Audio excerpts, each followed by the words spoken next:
ونستعينه ونستغفره ونؤمن به ونتوكل عليه ونعوذ بالله من شرور انفسنا ومن سيئات اعمالنا من يهده الله فلا مضل له ومن يضلله فلا هادي له ونشهد ان لا اله الا الله وحده لا شريك له ونشهد ان سيدنا ومولانا محمدا عبده ورسوله صلى الله عليه وعلى آله وأصحابه وأزواجه وذرياته وبارك وسلم تسليما كثيرا أما بعد فقد قال الله عز وجل في كتابه العظيم يا أيها الناس اذكروا نعمة الله عليكم هل من خالق غير الله وقال الله تبارك وتعالى وما بكم من نعمة فمن الله وقال الله تبارك وتعالى وإن تعدوا نعمة الله لا تحصوها إن الله لغفور رحيم وقال الله تبارك وتعالى فاذكروا آلاء الله لعلكم تفلحون وقال الله تبارك وتعالى ليس بأمانيكم ولا أماني أهل الكتاب من يعمل سوءا يجز به وقال الله تبارك وتعالى من عمل صالحا من ذكر أو أنثى وهو مؤمن فلنحيينه حياة طيبة ولنجزينهم أجرهم بأحسن ما كانوا يعملون صدق الله مولانا العظيم وصدق رسوله النبي الكريم ونحن على ذلك لمن الشاهدين والشاكرين الحمد لله رب العالمين يا رب صل وسلم دائما أبدا على حبيبك وخير الخلق كلهم مولاي صل وسلم دائما أبدا على حبيبك خير الخلق كلهم مولاي صل وسلم دائما أبدا على حبيبك خير الخلق كلهم. میرے محترم بزرگوں دوستوں، اس وقت جو گفتگو ہوگی وہ 4 حصوں میں الگ الگ ہوگی. یعنی آپ یہ سمجھیں کہ 4 طرح کی باتیں اس وقت زیر گفتگو آئیں گی اور ان 4 باتوں کا تعلق انشاءاللہ ہماری زندگی سے ہے. جو آیات پڑھی گئی ہیں ان آیات کا تعلق بھی انہی 4 موضوعات کے ساتھ ہے. اس میں پہلی چیز ہے جس کو عنوان ہم بنا سکتے ہیں صرف لفظ شکر. آگے چل کر اس کی تفصیل سمجھ میں آ جائے گی. پہلا عنوان ہے لفظ شکر، دوسرا عنوان ہے لفظ جائزہ، تیسرا عنوان ہوگا توبہ اور چوتھا عنوان ہوگا ارادہ. شکر، جائزہ یا کہیے محاسبہ اور اس کے بعد توبہ اور اس کے بعد پھر ارادہ. ان 4 مضامین پر مشتمل اس وقت کی گفتگو ہوگی جو تقریباً 1 گھنٹے تک ہوگی انشاءاللہ. حضرات، اللہ تعالیٰ شانہ قرآن کریم میں الگ الگ انداز سے بار بار فرماتے ہیں کہ اے انسانوں، تمہارے پاس جو کچھ نعمتیں ہیں وہ میری عطا کی ہوئی ہیں اور نعمتوں کو یاد رکھو.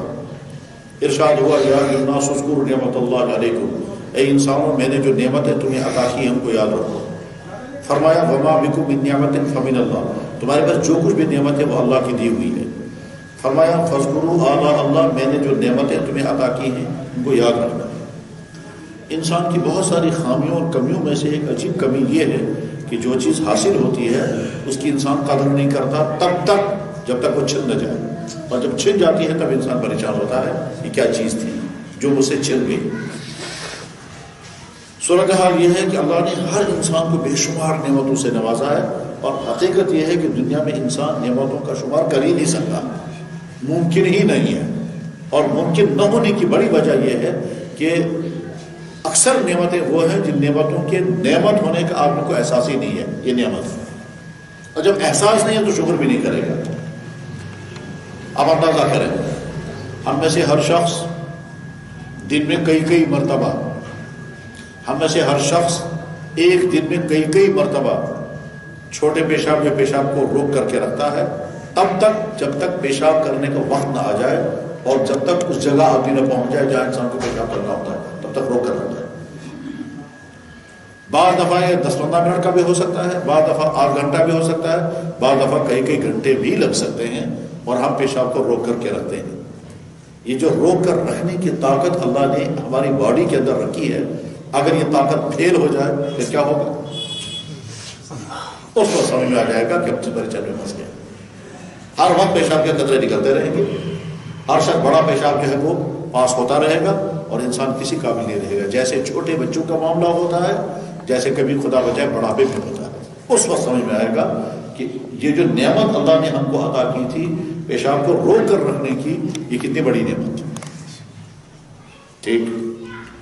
یا یہی پیشاب اگر مستقل بند ہو جائے تو اس وقت انسان حیران ہو کر سوچنے لگے گا وقت پر پیشاب کی ضرورت پورا ہونا بھی بڑی نعمت ہے. اور جب قبض کی وجہ سے یا چھوٹا پیشاب بند ہو جائے اور پائپیں لگانی پڑتی ہیں اس وقت انسان کو پریشانی ہوتی ہے کہ میں کس مصیبت میں پھنس گیا. چنانچہ آپ اندازہ کریں اس سے کہ جناب رسول اکرم صلی اللہ علیہ وسلم جب پیشاب کی ضرورت پورا کر کے واپس تشریف لاتے تھے تو آپ پڑھا کرتے تھے غفرانک. اس کا ترجمہ ہے یا اللہ مجھے معاف کر دے. اب سوال یہ ہے کہ پیشاب کرنے میں تو کوئی گناہ کی بات نہیں ہوتی تو معافی کس چیز کی مانگی آپ نے؟ اور اگر اس میں گناہ ہوتا ہوگا تو ہم سے ہوتا ہوگا.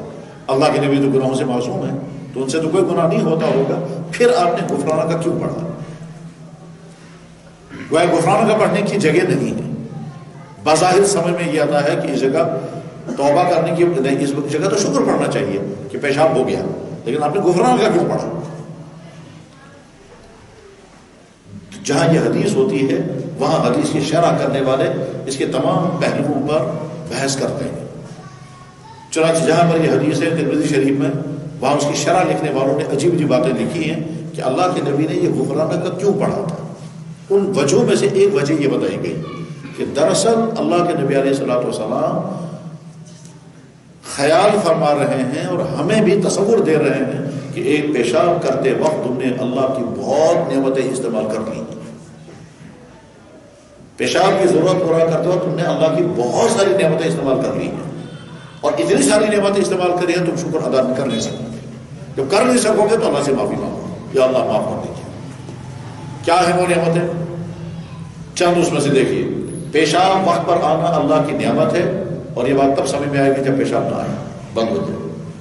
پیشاب کنٹرول میں رہنا اللہ کی مہربانی ہے، یہ بات تب سمجھ میں آئے گی جب یہ انکنٹرول ہو جائے اور قطرے قطرے نکلنے لگے. پیشاب کرتے وقت پیشاب کرنے کے لیے بیٹھے، صرف پیشاب باہر نکلا، پیشاب کے علاوہ باقی چیزیں نہیں نکلی، اگر باقی ساری چیزیں نکلنے لگیں جو انسان کے بدن کے اندر طرح طرح کے لکوڈز ہیں، اگر وہ بھی نکلنے لگے تو انسان کا حال کیا بنے گا؟ مثلا خون کی نالی کھل گئی اور جیسے پیشاب چل رہا ہے ویسے خون بھی نکلنے رہا تو اس کے بعد پھر آدمی کھڑا بھی نہیں ہو سکے. پیشاب کرنے کی ضرورت مجبوری ہے، مگر اللہ نے آسان سسٹم رکھا ہے کہ اندر خود بخود پیشاب کو کنٹرول میں رکھنے کا نظام کام کر رہا ہے، اور جس وقت ہم پیشاب کرنے کے لیے بیٹھیں گے وہاں خود بخود وہ سارا پروسیس شروع ہو جاتا ہے، اور پیشاب کی ساری فیکٹری کام کرنے لگتی ہے اور پیشاب باہر آنے لگتا ہے صرف ارادے کی وجہ سے.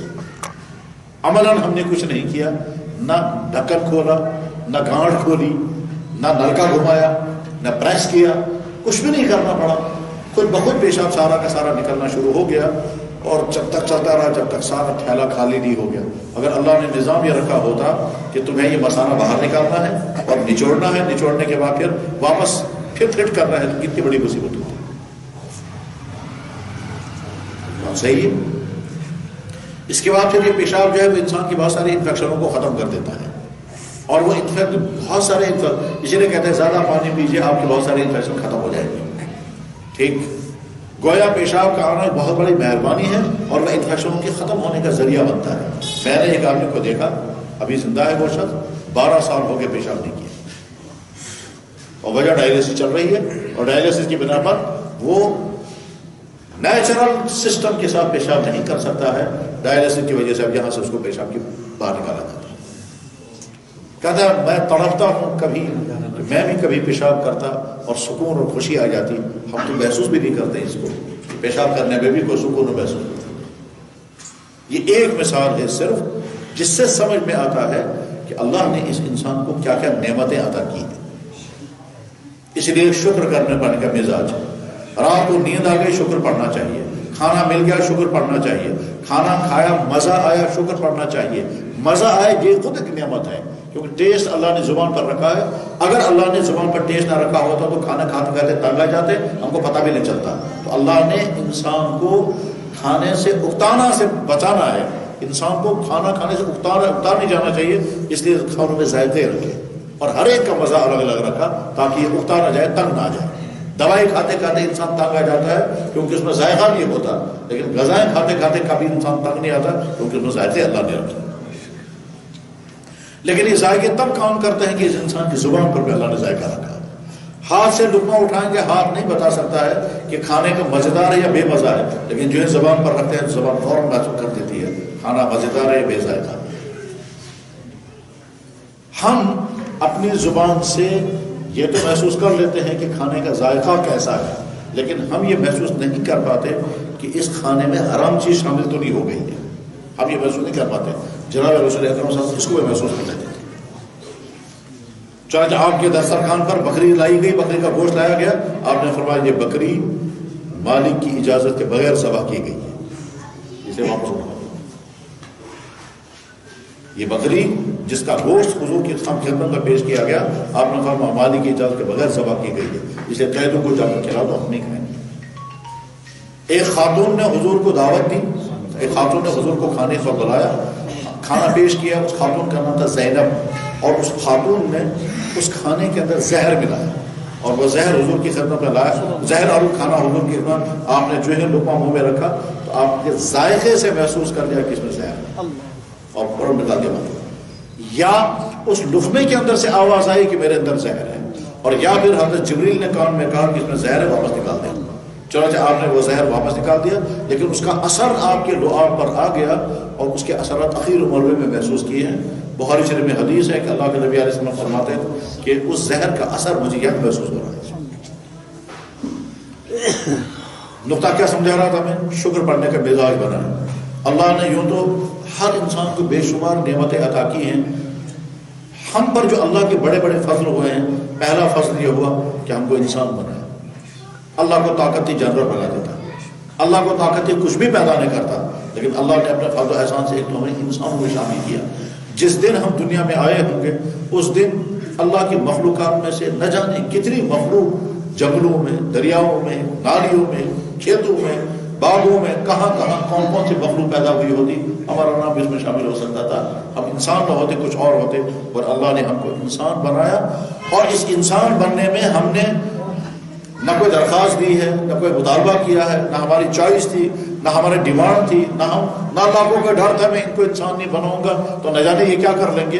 کچھ بھی نہیں ہو سکتا تھا. اللہ نے اگر انسان بنایا، پہلا احسان اللہ کا بڑا بڑا احسان. اس کے بعد دنیا میں بے شمار انسان ہیں جو فزیکلی اب نارمل ہیں، اندھے بھی ہیں، بہرے بھی ہیں، گونگے بھی ہیں، ٹھیک، اور طرح طرح کے جسمانی کمیوں والے ہیں. اور وہ سمجھ میں آئے گا کہیں ہسپتالوں میں، وہ سمجھ میں آتا ہے مینٹل ہسپتالوں میں، وہ سمجھ میں آتا ہے تب جب ایسے انسانوں کو دیکھتے ہیں اس وقت پتہ چلتا ہے کہ یہ کس کس حال، کون کون انسان کس کس حال میں ہے. اگر اللہ نے ہم کو پورا یہ جسم عطا کیا، کوئی کمی نہیں رکھی، نہ بے آنکھ کیا رکھا، نہ بے کان کیا رکھا، نہ بے زبان کیا رکھا، پورا جسم عطا کیا، تو سب اللہ کے احسان آتا. اندھے کو دیکھ کر فوراً شکر پڑھنا چاہیے کہ یا اللہ آپ نے مجھے اندھا نہیں بنایا. بہرے کو دیکھ کر فوراً شکر پڑھنا چاہیے یا اللہ آپ نے مجھے بہرا نہیں بنایا. گونگا کو دیکھ کر فوراً شکر پڑھنا چاہیے یا اللہ آپ نے مجھے گونگا نہیں بنایا. ابھی کچھ دنوں پہلے میں ایک جگہ گیا تھا، 30 گونگے ایک ہی ساتھ ایک جگہ ملاقات ہوئی. ترک کے لیے شکلوں سے خوبصورت ہے، بات نہیں کر سکتے، ایسی بےقراری میں تھے، ہم کچھ کہنا چاہتے تھے کہہ نہیں سکتے. ہم کو بھی بےقرار تھی ان کی بات سنتے، لیکن سمجھے گے کیسے. کہا جاتا ہے یہاں ڈسٹرکٹ ڈوڈا میں ایک گاؤں ہے، اس گاؤں کے اکثر لوگ گونگے بات ہی نہیں کر سکتے. اللہ کو طاقت ہے، ہم کو بھی گونگا بنا دیتا ہے، مگر نہیں، اللہ بولنے والا بنایا. تو نمبر 1 انسان بنایا، نمبر 2 یہ کہ پورا جسم عطا کیا اور کوئی کمی نہیں رکھی. اور تیسرا بڑا احسان اللہ نے ہم پر فرمایا، ہم کو ایمان کی دولت عطا فرمائی. دنیا میں بے شمار انسان ایسے ہیں جو یقیناً بہت اچھے حالت میں ہوں گے دنیاوی اعتبار سے، لیکن ایمان سے محروم. اللہ نے ہم کو ایمان سے محروم نہیں رکھا، اور اس میں بھی ہماری کوئی محنت نہیں لگی، ہمارا کوئی مطالبہ نہیں ہوا کہ یا اللہ اب ہم دنیا میں آنے والے ہیں، بجائے اس کے کہ آپ اس گھر میں ہمیں پیدا کریں جس گھر میں ایمان کی دولت نہیں ہے، آپ مجھے اس گھر میں پیدا کیجئے جہاں میرا ایمان کی دولت ہے. میرے بھائی، کبھی کبھی سوچنا چاہیے، جب ہم اپنی ماں کے پیٹ میں تھے اس وقت ہو سکتا ہے ہماری ماں کی زبان پر اللہ کا نام آتا ہوگا. ہم ماں کے پیٹ میں بن رہے تھے اور زبان پر اللہ کا نام تھا. ہم جب دنیا میں آئے تو جس ماں نے ہم کو دودھ پلایا وہ ہو سکتا ہے دودھ پلاتے پلاتے کبھی اللہ کا نام لیتی ہوگی، اور جب ہم پیدا ہوئے تو ہمارا ختنہ بھی ہوا ہوگا، جب ہم پیدا ہوئے تو ہماری اذان پڑھی گئی ہوگی. یہ ساری نعمت اس لیے ہے کہ ایمان والے کے گھر میں ہمارا جنم ہوا. اگر ایمان والے کے گھر میں ہمارا جنم نہ ہوا ہوتا اور اللہ نے یہ فیصلہ نہ کیا ہوتا تو نہ جانے ہم کس حالت میں ہوتے. اس لیے الحمدللہ علی نعمت الایمان. اللہ کا فضل و احسان ہے کہ ایمان بغیر قربانی کے، بغیر مشکل جھیلے، بغیر کسی چیز کو چھوڑے ہوئے، بغیر کسی پریشانی کے برداشت کیے ہوئے ایمان کی نعمت، ایمان کی دولت مل گئی. اور یہ بار بار کبھی تنہائی میں سوچنا چاہیے کہ جس دن میں دنیا میں آیا اس دن ہزاروں انسان اور بھی آئے ہوں گے. ہو سکتا تھا وہ میری جگہ ہوتا، میں اس کی جگہ ہوتا، تو پھر ہمارے پاس ایمان کی دولت نہ ہوتی. اس لیے اگر ہم صاحب ایمان ہیں تو یہ صرف اللہ کا احسان، یہ صرف اللہ کی مہربانی، صرف اللہ کا کرم. اور شاید ہو سکتا تھا کہ اگر ہم امتحان میں ڈالے جاتے تو ہم امتحان میں کامیاب نہ ہوتے. بس اللہ پیدا کرتا ہے کسی ایسے گھر میں جہاں ایمان نہیں، اور پھر کہتا ہے دے دو قربانی اور آؤ ایمان کی طرف. اور اس ایمان کی طرف آنے کے لیے تمہیں جو مشکل برداشت کرنی پڑی جھیلو اس مشکل کو، اور جب مشکل جھیل کر کے آؤ گے تب میں تم کو ایمان کی نعمت عطا کروں گا. شاید اس امتحان میں ہم کامیاب نہیں ہو پاتے، فیل ہو جاتے، جیسے دنیا کے بے شمار انسان ایمان سے محروم دنیا کی زندگی گزار رہے ہیں. ان بیچاروں کو پتہ بھی نہیں کہ ہم ایمان سے محروم ہیں، اور بہت سمجھتے تو ہیں لیکن ایمان کی طرف آنے کی جو قربانیاں ہیں وہ دینے کی ہمت نہیں، دے نہیں پاتے. میرے بھائی، ایمان کی بنیاد پر کبھی کبھی اللہ تعالیٰ قربانیاں دیتے ہیں، بہت مشکل قربانیاں ہیں. ہم اگر محفوظ ہیں قربانیوں سے یہ اللہ کا بہت بڑا احسان ہے. اور کون سی مثال چاہیے، اور کون سی مثال چاہیے. ہمارے بھائیوں پر اس وقت کیا بیت رہی ہے جن کے ہم کچھ بھی نہیں کر سکتے. ہم پڑھتے تو ہیں کہ صحابہ مدینہ آئے تھے اور مدینے والوں نے ان کو لوگ کیا کیا کیا تھا، ٹھیک ہے، لیکن ہم انصار نہ بن سکے. وہ کن مصیبتوں کو اس وقت جھیل رہے ہیں اور آئندہ بیچاروں کا کیا ہونے والا ہے. ٹھیک، یہاں تو نہ انسانیت اب کہیں، نہ اخلاق کہیں، نہ ایمان کہیں، سب کچھ. جس کے علم میں جتنے حالات ہوں گے اتنا ہی وہاں بڑھ رہا ہے، جس کے معلومات جتنی زیادہ اتنی وہاں بڑھ رہا ہے. یہ ساری قربانی کس وجہ سے ہیں؟ ایمان کی وجہ سے. اور کیا جرم ہے ان کا؟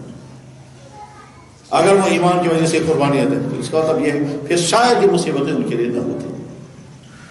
تو اللہ تعالیٰ شانوں کا بھی ایمان پر امتحان ڈال دیتے ہیں. میں دیکھوں گا تم اس میں جم پاؤ گے یا نہیں. قرآن کریم میں بھی اللہ تعالیٰ فرماتے الف لام میم احسب الناس ان یترکوا ان یقولوا آمنا وهم لا یفتنون. لوگوں نے کیا سمجھ رکھا ہے؟ کیا ہم تمہارے ایمان قبول کرنے پر تمہاری آزمائش نہیں کریں گے؟ کیا تمہارے ایمان قبول کرنے پر ہم تم کو مصیبت میں نہیں ڈالیں گے؟ ہم چکھیں گے، آزمائیں گے، مصیبتوں کے پہاڑ تم پر گریں گے تاکہ واضح ہو جائے کہ تم کچے مومن ہو یا پکے مومن. کچے ہوں گے تو تم واپس چلے جاؤ.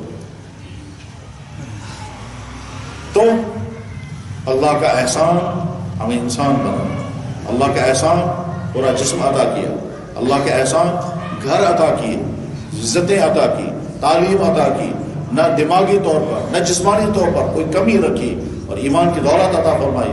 اور اس ایمان کی دولت عطا ہونے کے بعد پھر اللہ اپنے اپنے گھر میں دین کی بات سننے کے لیے بیٹھنے کی توفیق عطا فرمائی. ہمارے ہی کتنے ہی بھائی ریسٹورنٹوں میں ہوں گے، نہ جانے کیا کیا کر رہے ہوں.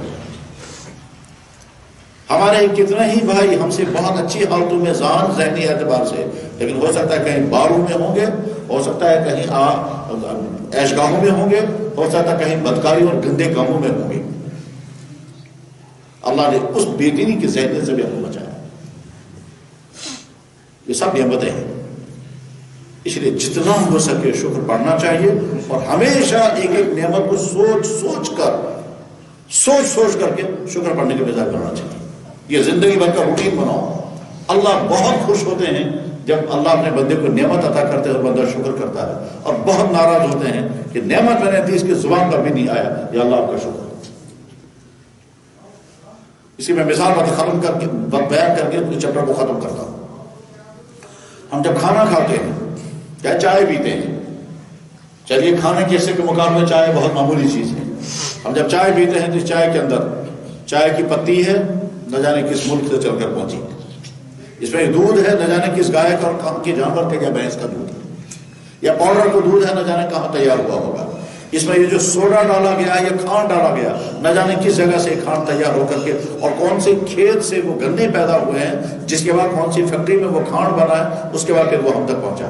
پھر ہمارے سامنے جو بسکٹ ہے، یہ نہیں معلوم ہے کون سے کھیت کا گندم ہے، جو گندم تیار ہوا، اس کے بعد پھر فلور مل پر پہنچا، پھر وہاں اس کو پیسا گیا، اس کے بعد پھر وہ کسی بسکٹ بنانے والی فیکٹری میں پہنچا، اور بسکٹ بنانے والا نے اپنے پروسیس کے مطابق ایک ماہر سے بسکٹوں کا سارا سسٹم سمجھا ہوگا پہلے، اور اس کے لیے پہلے فارمولا بنایا ہوگا کہ اس بسکٹ بنانے میں کون کون سی کریمیں استعمال کروں گا، ٹیسٹ پیدا کرنے کے لیے اس میں کیا کیا چیزیں ملاؤں گا، اور یہ ساری چیزیں کرنے کے بعد پھر وہ فیکٹری ہوگی، اس میں سانچے بنے ہوں گے، اس میں بسکٹ تیار ہوا ہوگا، پھر اس کو آگ سے گرمایا گیا ہوگا، وہ اوون میں تیار ہوئے ہوں گے، اس کے بعد پھر پیکنگ ہوئی، پیکنگ ہونے کے بعد ہمارے سامنے پہنچا۔ ٹھیک ہے، صرف چائے اور بسکٹ ہم نے استعمال کی، اللہ نے کتنی طاقتیں استعمال کی، یہ پانی نہ جانے کہاں سے تیار ہو کر آیا، وہ کھانڈ نہ جانے کہاں سے چل کر کے آیا، یہ بسکٹ نہ جانے کہاں کے کھیتوں سے چل کر کے آیا، اور اگر گوشت کا آئٹم اس میں ہوا، یہ مرغا نہ جانے کس کہاں کی یہ پولٹری ہے، یہ کہاں کا چوزا تھا اور کہاں تیار ہو کر آ گیا، اور اگر یہ دیسی مرغا تھا تو نہ جانے کس جگہ، اور اگر یہ بکرے کا گوشت تھا یا بھیڑوں کا گوشت تھا، نہ جانے کس کھیت سے یہ بھیڑ کہاں پیدا ہوا ہوگا، ذبح ہو کر کے ہمارے کسائی تک پہنچا، اس کے بعد ہمارے گھر تک پہنچا۔ اللہ تعالیٰ فرماتے ہیں ملکوں کی چیزیں جمع کر کے میرے تیرے سامنے لاتا ہوں، آخر میں اتنا چاہتا ہوں تم بسم اللہ پڑھو اور لاسٹ میں تم الحمدللہ پڑھو، یہ بھی تم کو باری، اس کے لیے وہ تم تیار ہو۔ سمجھ میں تم کو تب آئے گا جب میں کھانے نہیں دوں گا۔ میرے سامنے لڑکا آیا، اس نے کہا کہ میرے خسر کو گلے میں کینسر ہو گیا ہے، پانی کا قطرہ نیچے نہیں اترتا۔ کہتا ہے میں وہ جانتا ہوں، میرا وہی خسر تھا جو کہتا تھا میں 2 مرتبہ ایک کھانا کھاتا تھا، کشمیری واضوان کھاتے ہیں، کہتا میں ڈبل واضوان کھا کر کے پھر میں ہضم کرتا تھا، اور ایک قطرہ پانی کھالک سے نیچے نہیں اترتا تھا۔ فَبِأَيِّ آلَاءِ رَبِّكُمَا تُكَذِّبَانِ، اللہ کی کس کس نعمت کا تم شکر کرو گے۔ میرے بھائی، نعمتوں کا ایسا سیلاب اللہ تعالیٰ شانوں کی طرف سے ہے کہ آدمی سمجھ نہیں سکتا ہے کیا کیا نعمتیں اللہ نے ہم کو عطا کی ہیں۔ میں ایک مثال دے کر کے بات اس کو ختم کرتا ہوں، کیونکہ اگلی بات سمجھانی ہے۔ کھانا کھانے کے بعد بھوک مٹ جائے، پانی پینے کے بعد پیاس مٹ جائے، بجھ جائے، یہ الگ سے اللہ کی نعمت ہے۔ چنانچہ ایسا بھی ہوتا ہے کہ پانی پینے کے باوجود بھی پیاس نہیں بجھتی۔ میں نے ایک بیمار کو دیکھا جس کو تقریباً 10 بالٹی پانی پلاتے تھے، پیاس بھی نہیں بجھتی تھی، کیونکہ بیماری اس کو ایسی تھی۔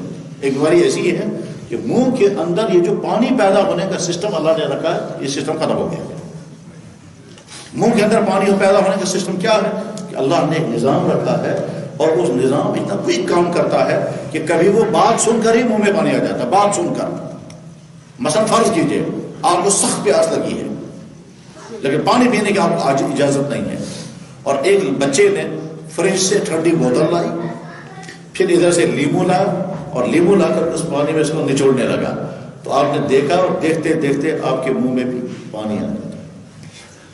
صرف آپ نے صرف دیکھا اور دیکھتے ہی منہ میں پانی آ گیا۔ یہ پانی کیسے آ گیا؟ بلکہ ہو سکتا ہے کچھ لوگوں کو یہ بات سنتے سنتے پانی آ گیا، اللہ نے نظام رکھا ہے۔ وہی پانی منہ کو اندر سے تر رکھتا ہے، اس کی چیز منہ اندر سے بھیگا ہوا ہر وہ بھیگا ہوا رہتا ہے، اور اگر یہ خشک ہو جائے تو منہ میں کانٹے پڑ جاتے ہیں۔ جس بیمار کی میں بات کر رہا ہوں، اس بیمار کے منہ سے پانی پیدا ہونے کا سسٹم ختم ہو چکا تھا، اس لیے جب پانی اسے پلاتے تھے تو وہ پیٹ میں چلا جاتا تھا اور منہ خشک رہتا تھا، پیاس نہیں بجھتی تھی، اور جب اتنا پانی اس کی باڈی میں جا رہا ہے تو نکلے گا کہاں سے؟ چنانچہ بعد میں پیشاب کی جگہ کے ساتھ پائپ باندھی جاتی تھی اور وہ باتھ روم میں پائپ جاتی تھی۔ ہم سوچ بھی نہیں سکتے اس صورت کو۔ فَبِأَيِّ آلَاءِ رَبِّكُمَا تُكَذِّبَانِ، اللہ میں میری کس کس نعمت کا تم انکار کرو، کس کس چیز کو جھٹلاؤ گے؟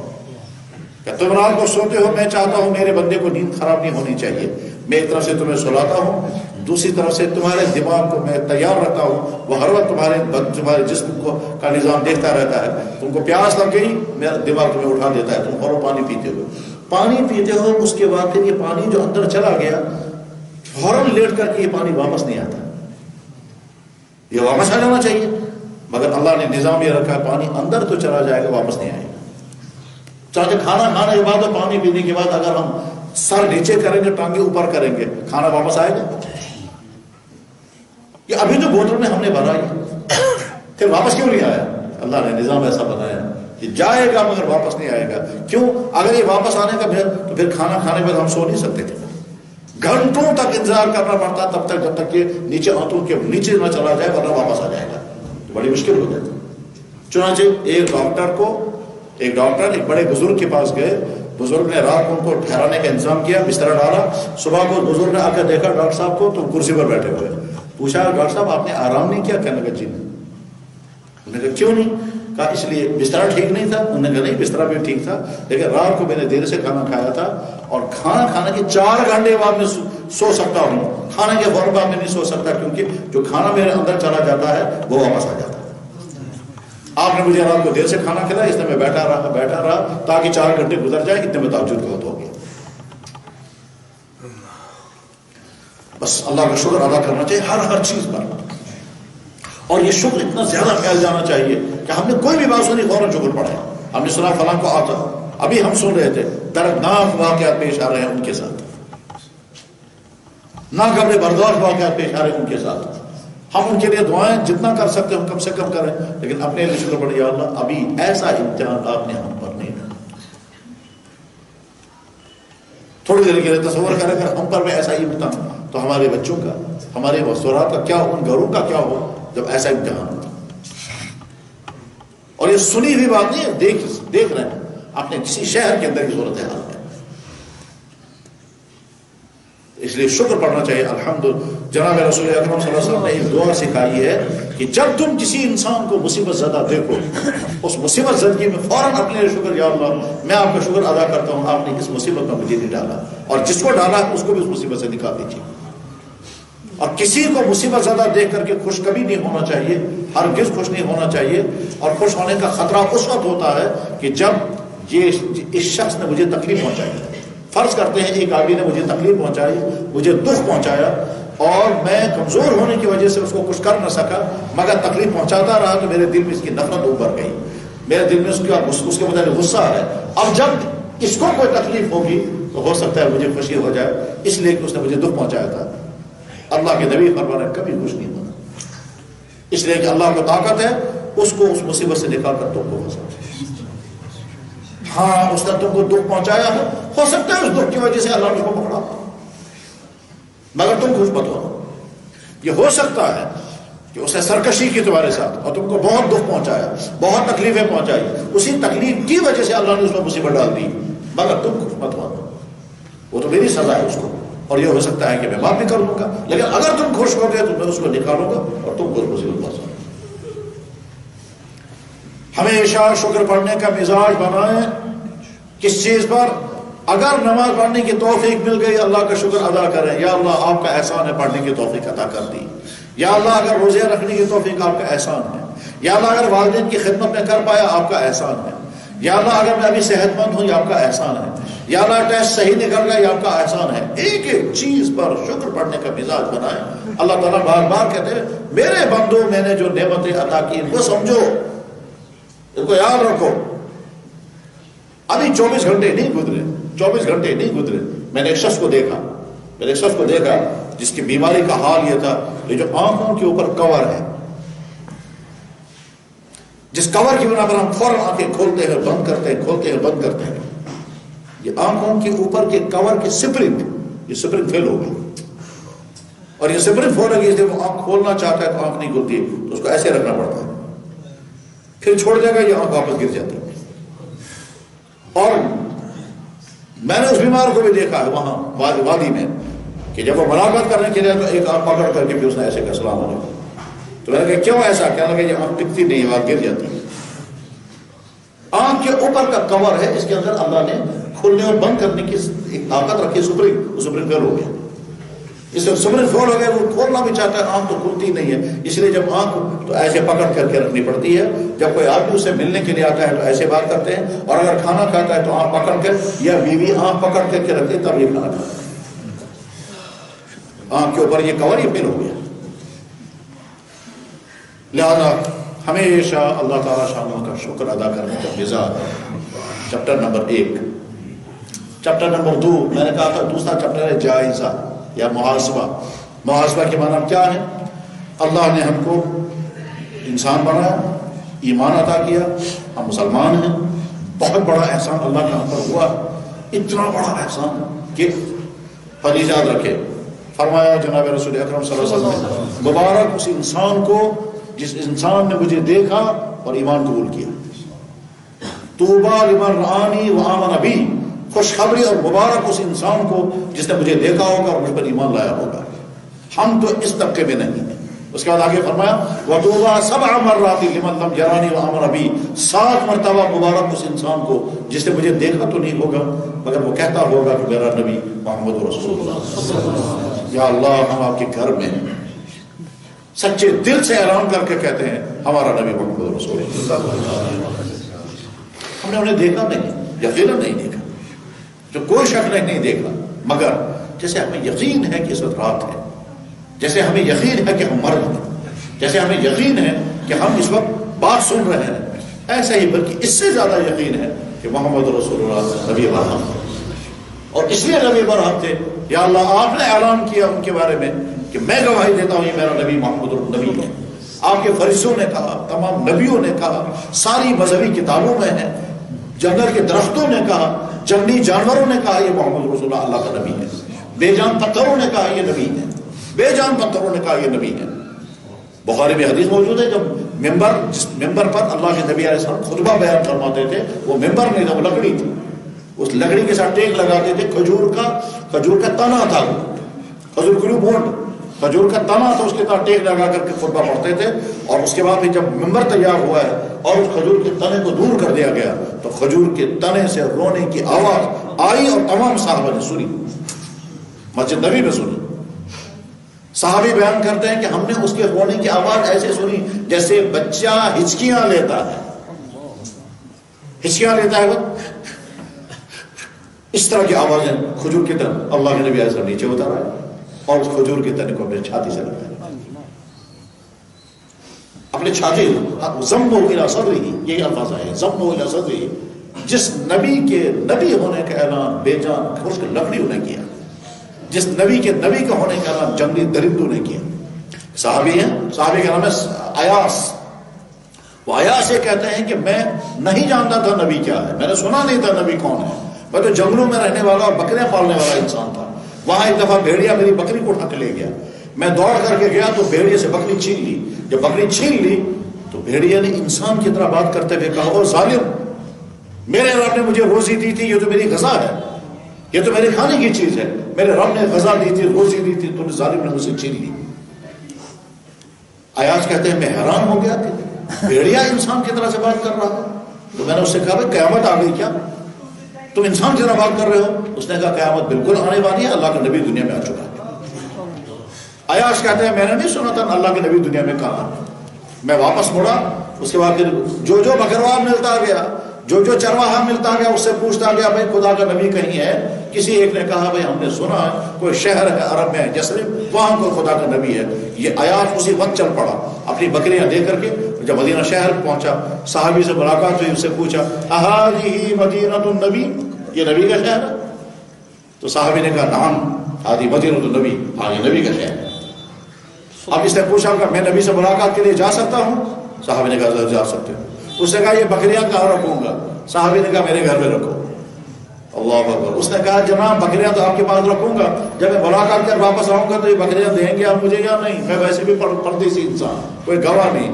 تو صحابی نے کہا یہ نبی کا شہر ہے، یہاں کوئی کسی پر ظلم نہیں کرتا، یہاں کوئی کسی کا مال نہیں کھاتا، یہاں کوئی چنانچہ بکریاں اس کے حوالے۔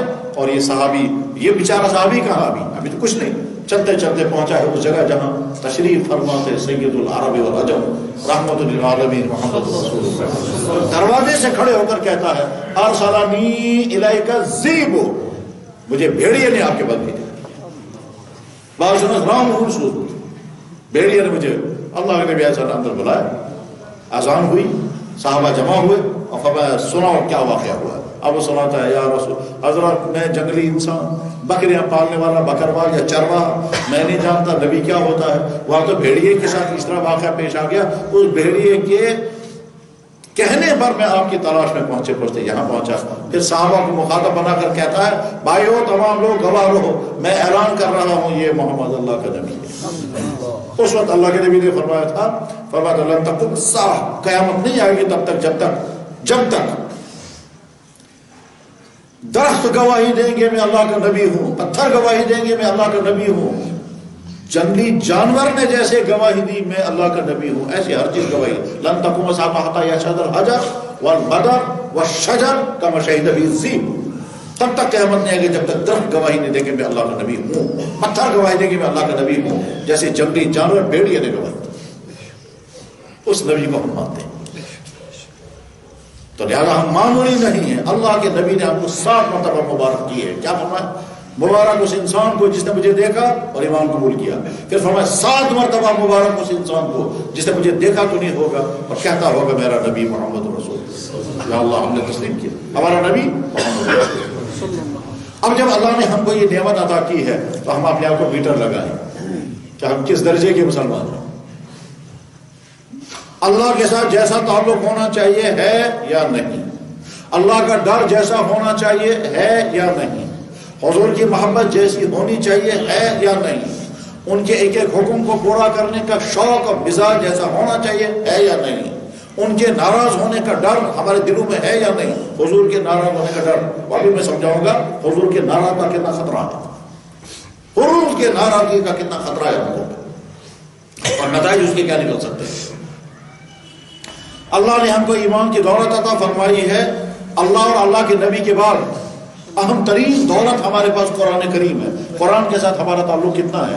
ہم میں سے کتنا قرآن پڑھنا جانتے ہیں، کتنا قرآن کی تلاوت کرتے ہیں، قرآن کتنا سمجھنے کی کوشش کرتے ہیں، اور کتنے لوگ ہیں جو قرآن کے آیتوں کو پڑھیں تاکہ ہمارا اللہ ہم سے کیا کہہ رہا ہے اس پر عمل کریں۔ یعنی تعلیم قرآن، تلاوت قرآن، فہم قرآن، ان میں سے کون سی؟ ہم جائزہ لے رہے ہیں ہم اپنا جائزہ لے رہے ہیں۔ ہمارے دین میں حکم ہے ماں باپ کے حقوق، ہم محاسبہ کریں ہم اپنے ماں باپ کے ساتھ ہمارا رویہ کیا ہے۔ ہمارا دین حکم کرتا ہے اپنی بیوی بچوں کے ساتھ حسن سلوک، ہم اپنا محاسبہ کریں، میٹر لگا کے دیکھیں شوہر کا رویہ اپنی بیویوں کے ساتھ کیسا ہے۔ ہمارا دین ہم سے کہتا ہے اپنی اولاد کی صحیح تربیت کرنا، ہم میٹر لگا کے دیکھیں کہ ہم اپنی اولاد کی تربیت کر رہے ہیں یا ان کو کھلا چھوڑ دیا ہے، جس کے نتیجے میں ہمارے بچے ڈرگس میں، ہمارے بچے چرس میں، ہمارے بچے آوارگی میں، ہمارے بچے ریسٹورنٹوں میں، ہمارے بچے باروں میں، ہمارے بچے کن کن خرافات، کن کن گندگیوں میں، تعلیم کے نام پر، ڈگری کے نام پر کس طرح سے وہ سارے گندے کاموں میں ڈوب رہے ہیں، اور والدین خوش ہیں ہمارے بچے تیار ہو رہے ہیں۔ کیا تیار ہو رہے ہیں؟ چرسی۔ کیا تیار ہو رہے ہیں؟ زناکار اور آوارہ لوگ تیار ہو رہے ہیں، والدین خوش ہیں، میرا سرمایہ بن رہا ہے۔ اللہ اکبر۔ جناب رسول اکرم صلی اللہ علیہ وسلم کبھی کبھی دعا کرتے تھے اور دعا کے ذریعے میسج دیتے تھے۔ آپ نے فرمایا یا اللہ مجھے ایسی اولاد سے بچانا جو اولاد مجھے وقت سے پہلے بوڑھا کر دے۔ حضور کو دعائیں کوئی ایسی اولاد نہیں تھی، مطلب یہ تم اپنے بچوں کی تربیت نہیں کرو گے اور جب بچے بگڑ جائیں گے بعد میں تم کہو گے تو وبال بن گیا میرے لیے۔ یا اللہ ایسی اولاد سے مجھے بچانا جو اولاد کے لیے وبال بن جائے۔ چنانچہ میں نے خود اپنی آنکھوں سے دیکھا، اپنے کانوں سے سنا، جب میرے سامنے ایک باپ اپنے بیٹے کو کہتا تھا یا اللہ اس کو موت دے دے، یہ کم بھرے گا، کیونکہ بچہ اتنے بگڑ چکا تھا۔ محاسبہ ہم جائزہ لے رہے ہیں اپنا، ہماری حالت کیا ہے؟ ٹھیک، ہمارا دین ہمیں حکم کرتا ہے اپنے پڑوسیوں کے ساتھ بہترین سلوک کرنا، ہمارا رویہ پڑوسیوں کے ساتھ کیا ہے؟ ہمارا دین حکم کرتا ہے کہ دیکھو جو چیزیں گناہ ہیں ان گناہوں سے اپنے آپ کو بچانا۔ ان گناہوں میں نمبر 1 شرک، نمبر 2 والدین کی نافرمانی، نمبر 3 شراب پینا، نمبر 3 ناحق قتل کرنا، نمبر 4 سود کھانا، نمبر 5 رشوت کھانا، نمبر 6 زناکاری کرنا۔ گناہوں کی لسٹ ہے۔ اب میٹر لگا کے دیکھیں کہ ہم کس کس گناہ سے بچے ہوئے ہیں اور کس کس گناہ میں مبتلا ہیں۔ آنکھ اللہ نے دیکھنے کے لیے دی، اس آنکھ سے کہاں کہاں ہم غلطی کر رہے ہیں اور ہم اپنے آنکھوں کا کنٹرول کیوں نہیں کر رہے؟ کان اللہ نے دیے، اس کان کا غلط استعمال کہاں کہاں کر رہے ہیں؟ جوانی اللہ نے دی، جوانی کو غلط راستوں میں کہاں کہاں نچا رہے ہیں، کہاں پھرا رہے ہیں، جائزہ لیں، میٹر لگا رہے ہیں اپنا۔ کیا ہماری حقیقت یہ نہیں ہے کہ انسانوں سے ڈر کر کے ہم گناہ چھوڑنے کو تیار، مگر اللہ کے ڈر کی بنا پر ہمیں گناہ چھوڑنا ہی نہیں؟ رات کے تنہائیوں میں، اندھیروں میں اور اکیلے پن میں بیٹھ کر گناہ کیسے ہو رہے ہیں؟ کیسے انسان سوچتا ہے کہ جہاں مجھے دیکھنے والا کوئی نہیں؟ اللہ تو کہہ رہے ہیں میرے بندے انسان دیکھیں گے وہ تجھے کیا کریں گے، ان سے تو چھپ گیا، مجھ سے تو نہیں چھپ سکتا۔ قرآن کریم میں اللہ تعالیٰ فرماتے ہیں تین جگہ پر کہ بندہ جو کچھ کرتا ہے انسان کا جسم اس کو ریکارڈ کر لیتا ہے، اور اس لیے اللہ تعالیٰ نے قرآن کریم میں فرمایا ایک جگہ پر اگر تم گناہ چھوڑنا نہیں چاہتے تو اچھی طرح سے سمجھو یہ جو تمہارا جسم ہے یہ تمہارے ساتھ ہے، یہ ریکارڈ کر رہا ہے اسے، اس جسم کو کہیں اور رکھو پہلے پھر کرو گناہ، مگر جسم کو کہیں اور رکھیں تو کریں گے کیسے؟ کرنا تو اسی سے۔ وما کنتم تستترون یشهد علیکم سمعکم ولا ابصارکم ولا جلودکم، تم اپنی آنکھوں سے چھپ نہیں پاؤ گے، اور آنکھ تمہاری ہے، کام میرا کر رہی ہے، میں ریکارڈ کر رہی ہے۔ تم اپنے کانوں سے چھپ نہیں پاؤ گے، تم اپنی کھال سے چھپ نہیں پاؤ گے، یہ کھال، یہ ہاتھ اور پاؤں، یہ سارا ریکارڈ کر رہے ہیں، کیونکہ یہ تمہارے پرپوزل پر بھی کام کرتے ہیں اور میرا حکم بھی ہے۔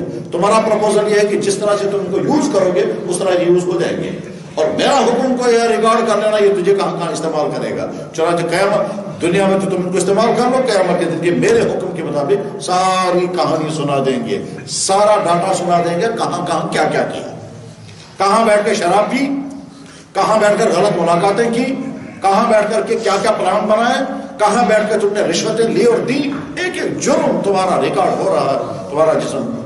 میرے بھائی ہماری تو جائزہ اپنا لیں، اپنا جائزہ لیں۔ ہم لفظوں میں کہیں گے ہمارا نبی محمد رسول اللہ، یقیناً اس میں کوئی شک نہیں، بس اس کے بعد محمد رسول اللہ فرماتے ہیں میرے امتی یہ کام نہیں کرنا، یہ تو بہت برا ہے، اس کی وجہ سے تجھے نقصان ہوگا۔ یہ کیسا امتی ہے کہ نبی کے کہنے پر چھوڑنے کو تیار نہیں ہے، اور کل کو دوسرا انسان کہتا ہے یہ کام مت کرنا، یہ چھوڑنے کو تیار ہو جاتا ہے۔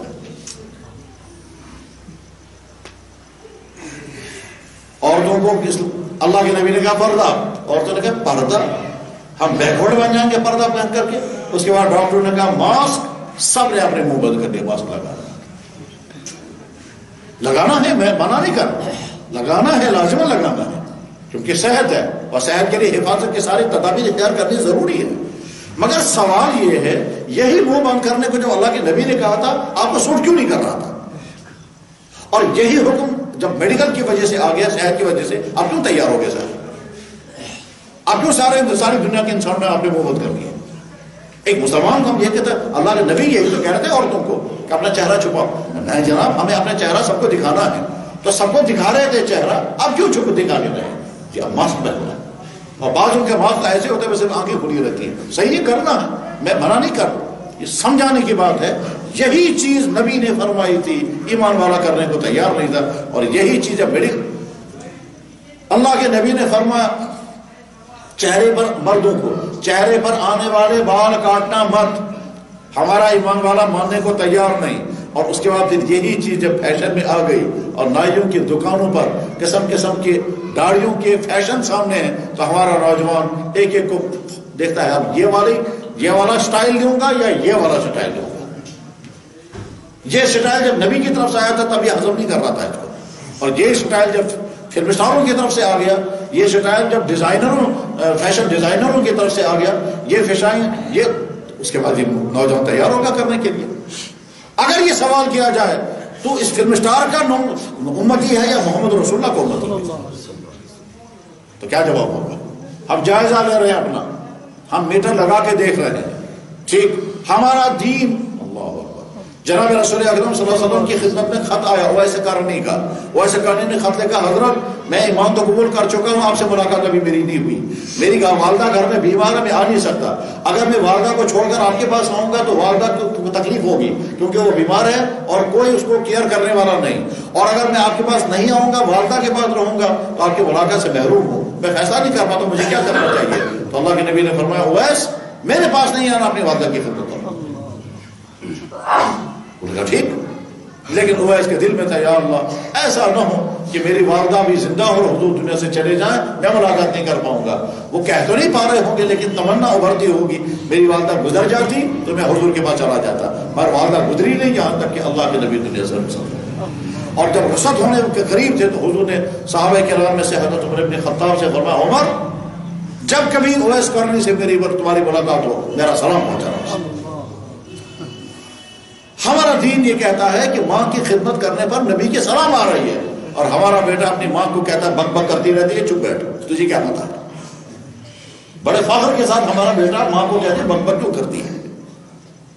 میرے بھائی جائزہ لیں کہ اللہ کے جو حقوق ہمارے ذمے ہیں ان میں سے کتنے ہم ادا کر پا رہے ہیں، کتنے چھوٹ رہے ہیں. نمبر 1، والدین کے جو حقوق ہمارے ذمے ہم ادا کتنے پا رہے ہیں، کتنے چھوٹ رہے ہیں. نمبر 2، اسلام نے اللہ اور اللہ کے نبی نے اولاد کے جتنے حقوق ہمارے ذمے رکھے ہم ادا کر رہے ہیں یا نہیں، اور اگر کون کون سے ادا کر رہے ہیں کون کو چھوڑ رہے ہیں. اور اگر اچھی طرح سے میٹر لگا کے دیکھیں، آج کے والدین اپنے بچوں کی سکولوں کی تعلیم، کوچنگ، صحت، فیشن، ان تمام چیزوں کو اچھی طرح سے پورا کرنے کو تیار ہیں، لیکن یہ بچہ بگڑ رہا ہے اس کو دیکھنے کو تیار نہیں. یہ بچہ ڈرگس میں پھنس گیا، فکر ہی نہیں ہے. یہ بچہ غلط تعلقات میں گھوم رہا ہے، فکر ہی نہیں. یہاں تک کہ اس کی بیٹیاں نہ جانے کن کن جگہوں پر کن کن گندے کاموں میں تباہ ہو رہی ہیں، کوئی پرواہ ہی نہیں ہوتی. مجھے تقریباً ہر ہفتے فون آتے رہتے ہیں اور لڑکے وہاں سے سناتے رہتے ہیں، ہم فلاں ہاسٹل میں ہیں، ہم فلاں کالج میں ہیں، ہم فلاں جگہ یونیورسٹی میں ہیں، اور یہاں لڑکے اور لڑکیاں یہ کر رہے ہیں مسلمانوں کی. تو جائزہ لیں اپنے والدین کے ساتھ رویہ کیا ہے. اللہ نے اور اللہ کے نبی نے فرمایا اپنی بیویوں کے ساتھ اچھا سلوک کرو. قرآن میں وَعَاشِرُوهُنَّ بِالْمَعْرُوفِ، اپنے بیویوں کے ساتھ اچھا سلوک کرو. اللہ کے نبی نے فرمایا صلی اللہ علیہ وسلم تو میں سب سے بہتر انسان وہ ہے جو اپنی بیوی کے ساتھ اچھا سلوک کرے. آج کا شوہر اپنے آپ کو میٹر لگا کے دیکھے کہ اس کا رویہ اپنی بیوی کے ساتھ کیسا ہے. اللہ اور اللہ کے نبی نے حکم دیا اپنے تمام رشتہ داروں کے ساتھ بہترین سلوک کرو، اور اگر وہاں سے وہ ظلم کریں تو یہاں سے ظلم مت کرنا. سل من قطعک واعف عمن ظلم، جو تم سے تعلقات کاٹتا ہے اسی کے ساتھ تعلقات جوڑ کر دکھاؤ. جو تم پر ظلم کرتا ہے اس کو معاف کرو، جو تم کرتا بدخواہی کرتا ہے اس کے ساتھ حسن سلوک کرو. اور میٹر لگا کے دیکھیں ہمارا رویہ کیا ہے. اللہ اور اللہ کے نبی کا حکم ہے کہ جو تمہاری کمائی کا سورس ہے وہ کمائی کا سورس تمہارا کیسا ہے، حلال ہے کہ حرام. اللہ اکبر. یہاں تو حلال اور حرام کا وہ تو چپٹر ہی ختم ہو گیا ہے. وہ تو سمجھ میں آئے گا دفتروں میں وہاں کیسے حرام کی دولت کھینچی جا رہی ہے.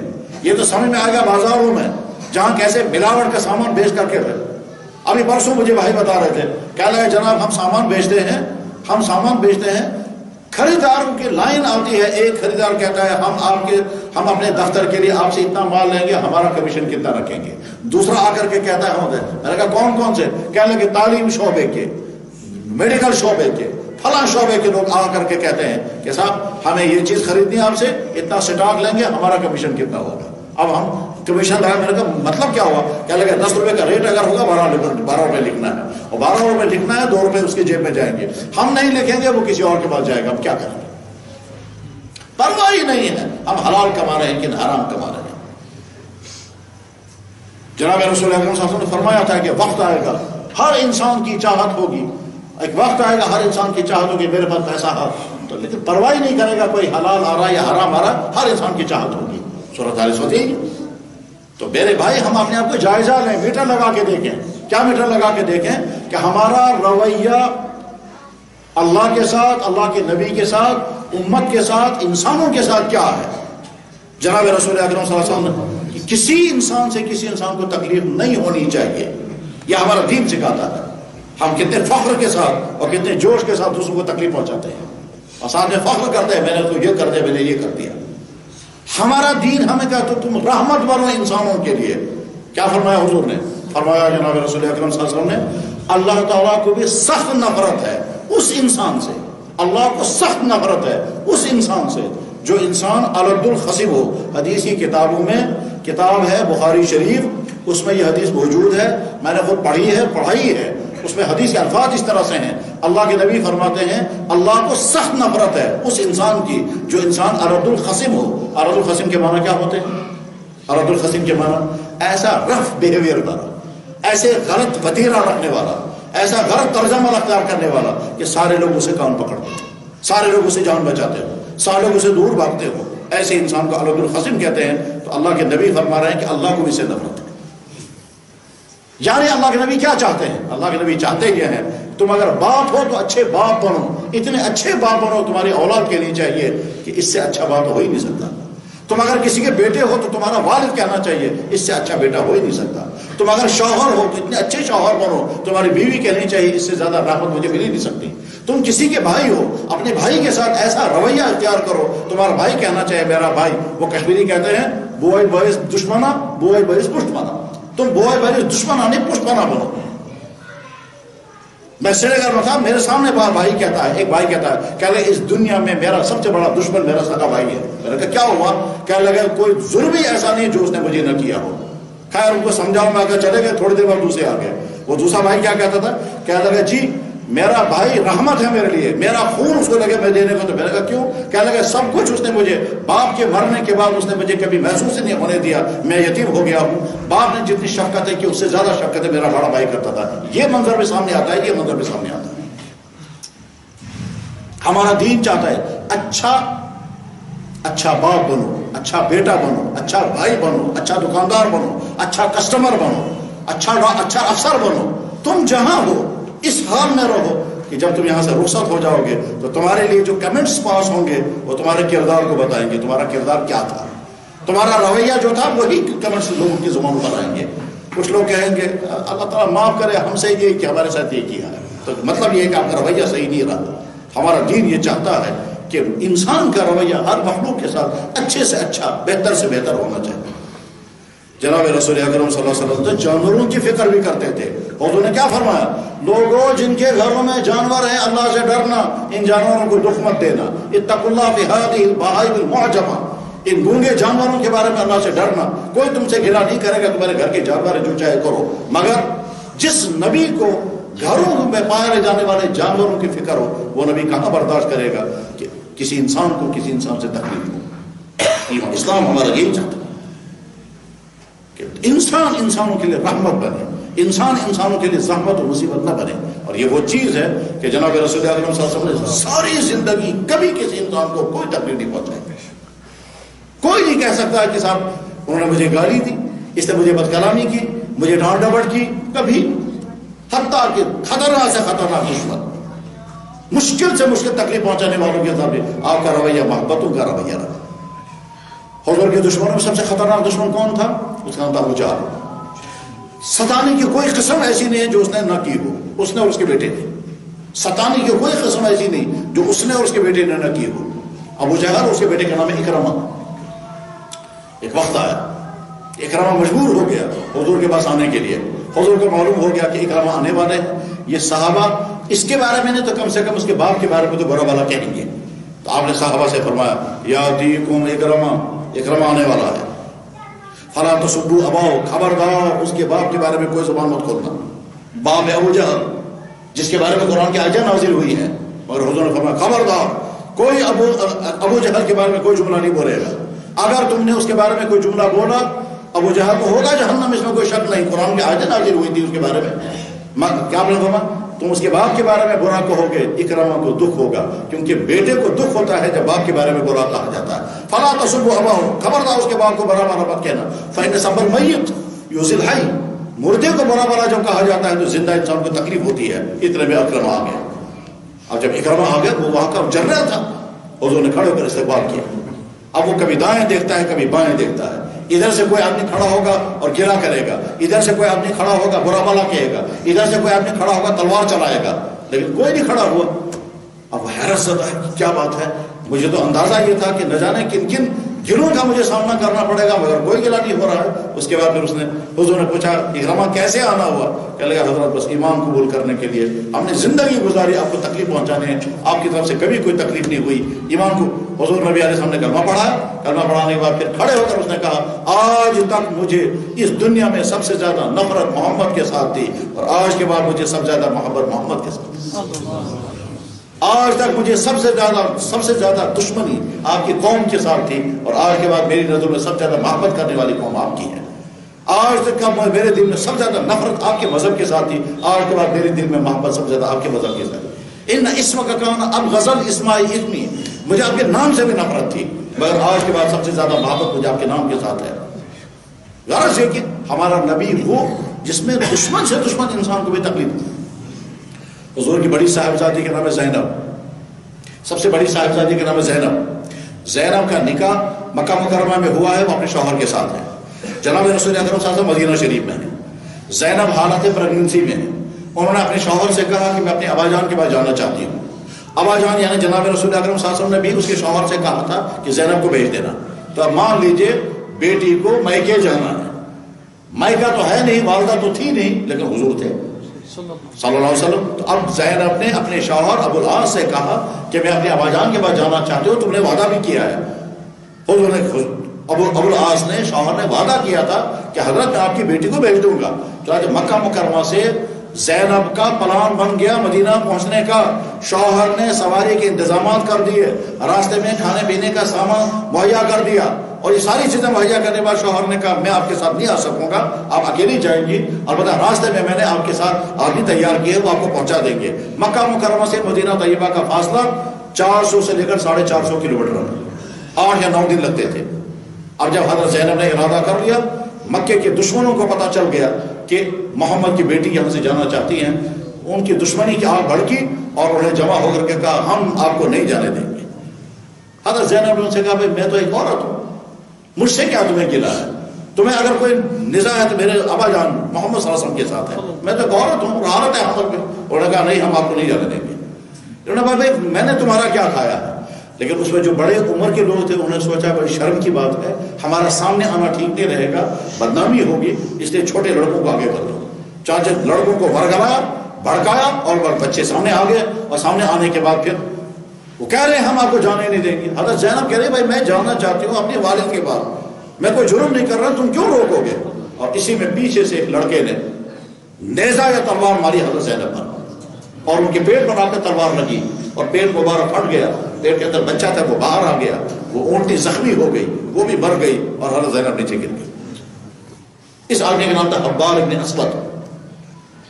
اس کے بعد حضرت زینب کیسی اٹھی، کس طرح اپنے شوہر کے بعد پہنچی، یا شوہر ان کو اٹھا کر کے لے گئے، پھر کیا کیا دور گزرا ان تکلیف پر، ہوتے ہوتے اخیر میں اسی تکلیف میں حضرت زینب دنیا سے رخصت ہو گئی۔ کئی سال کے بعد جب جناب رسول اکرم صلی اللہ علیہ وسلم مکہ مکرمہ تشریف لائے فاتحانہ طور پر، اور تمام لوگ ان کے سامنے آ گئے، تو سامنے آنے والوں میں وہ شخص بھی تھا جس کا نام تھا حبار ابن اسود۔ دنیا کا کوئی بھی قانون فیصلہ کرے اس آدمی کے ساتھ کیا ہونا چاہیے، مگر سلام محمد رسول اللہ کی خدمت میں جب حبار ابن اسود سامنے آیا، آپ نے فرمایا تم کون ہو؟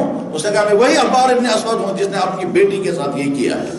آپ نے فرمایا کیا کہنا چاہتے ہو؟ کہنے لگا معافی معافی۔ اور انہوں نے فرمایا جس دن میں نے سنا تھا میں نے اسی دن معاف کر دیا۔ ہمارا نبی یہ، ہم کیوں اپنے بھائیوں کے لیے شیر بن جاتے ہیں کہ صاحب اور فخر کے ساتھ ستاتے ہیں؟ نہیں، ہر انسان، ہمارا دین یہ چاہتا ہے کہ دوسرے ہر انسان کے ساتھ محبتوں کا سلوک کرو، ہمدردیوں کا سلوک کرو، اخلاق کا سلوک کرو۔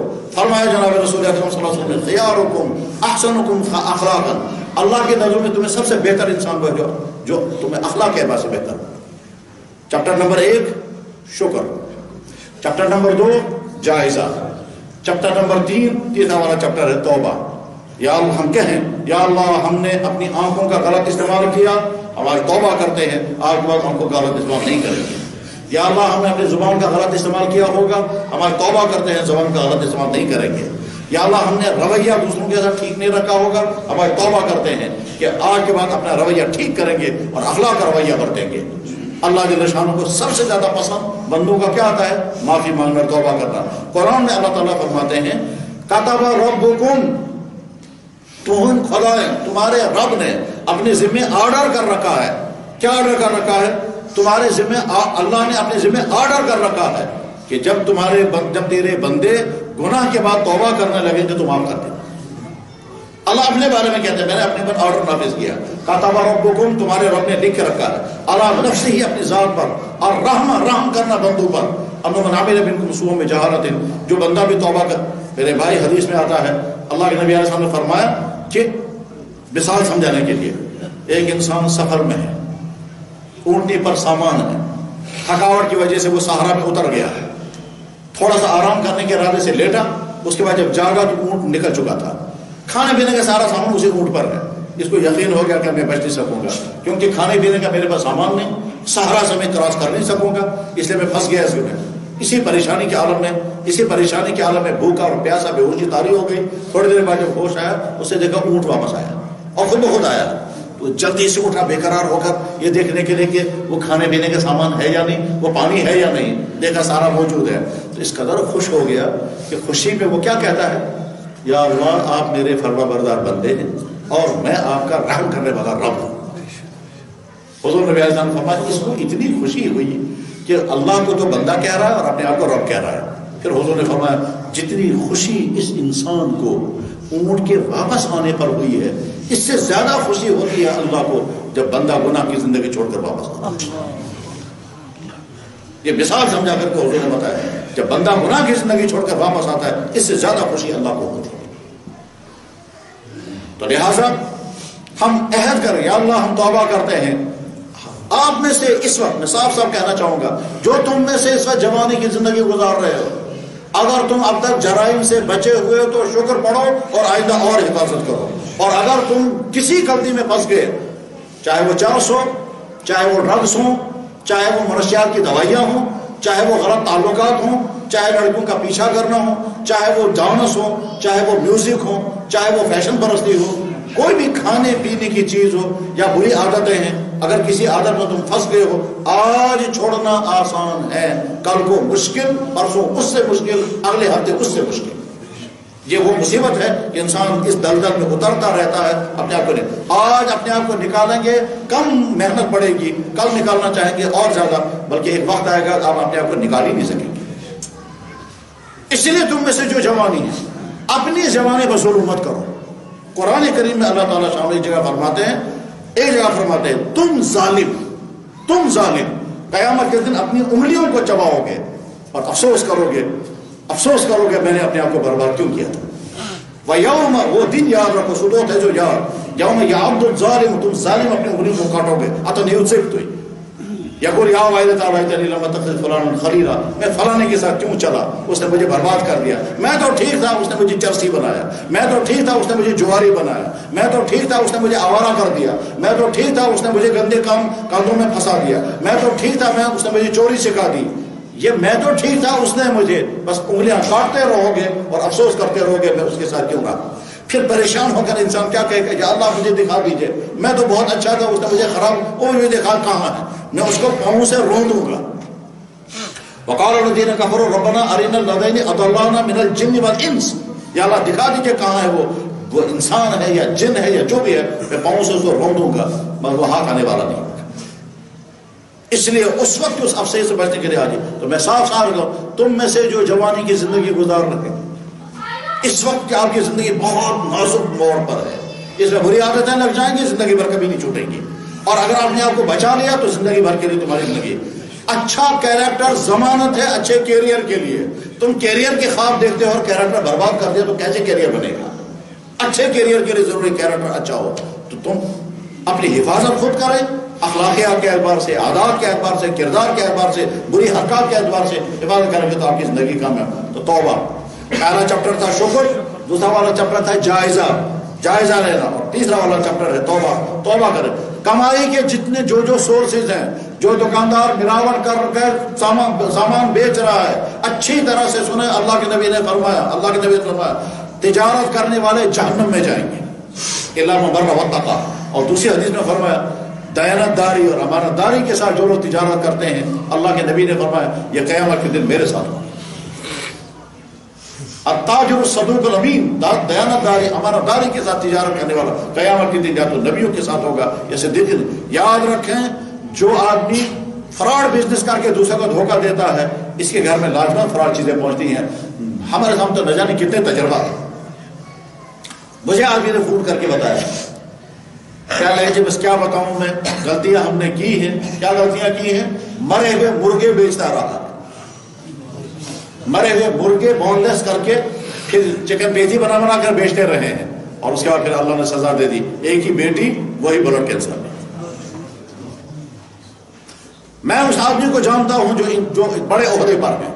ایک گاؤں میں آگ لگ گئی, سارا گاؤں جل گیا, اس کے بعد گاؤں والوں کے لیے ریلیف منظور ہوا. اس شخص نے ہر آدمی سے 20-30 ہزار روپے لیے, تب وہ ریلیف کا پیسہ ان کو دیا. جب 20-25 لاکھ روپے جمع ہو گیا اور خوش تھا, ادھر سے بیوی کو برسٹ کینسر ہو گیا, سارا پیسہ اس میں چلا.